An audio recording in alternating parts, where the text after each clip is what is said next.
ఒక మాట నేను చెప్తాను, జాగ్రత్తగా వినండి. ఒకవేళ యేసుక్రీస్తు స్టేటస్ చూసి నమ్మాలి అని ఎవరైనా అనుకుంటే గనక, ఆల్రెడీ ఒక ఆయన అన్నాడు, ఆయన మాకు దేవుడు ఉన్నాడు, మా దేవుడు నిండుగా బట్టలు వేసుకుంటాడు, మీ దేవుడు గోచిగుడ్డ వేసుకుని చెక్క మీద వేలాడాడు అన్నాడు ఒక మూర్ఖుడు. సో ఆయన అంటాడు చెక్క మీద వేలాడాడు అంటాడు. ఆయన బట్టలు రోమ సైనికులు పంచుకున్నారు, దౌర్భాగ్యుడా. అది యేసుప్రభు అంటే. శిలువ మీద ఉన్నప్పుడు ఆ విధంగా తనను తాను రిక్తునిగా చేసుకుని సర్వ మానవాళి పాప ప్రక్షాళన కొరకు తన ప్రాణత్యాగం చేస్తున్న క్రమంలో అంతగా తగ్గించబడ్డాడు తప్ప, పిలాతు ముందు నిలబడి ఏమన్నాడు తెలుసా?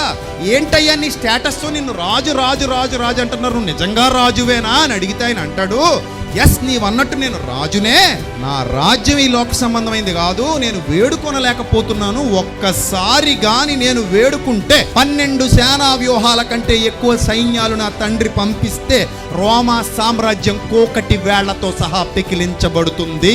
అది నా పవర్ అని చెప్పాడు ఆయన. ఆయన స్టేటస్ గురించి మాట్లాడుకుంటే స్టేటస్ విషయంలో కూడా చాలా గొప్పడైన. ఏంటయ్యా ఆయన స్టేటస్ అంటే, ఈరోజు ప్రపంచ అగ్రరాజ్యాలకు విజ్ఞానాన్ని అందిస్తున్న యోధ జాతిలో పుట్టిన యోధా గోత్రపు సింహం ఆయన. మరి ఇంకేంటి?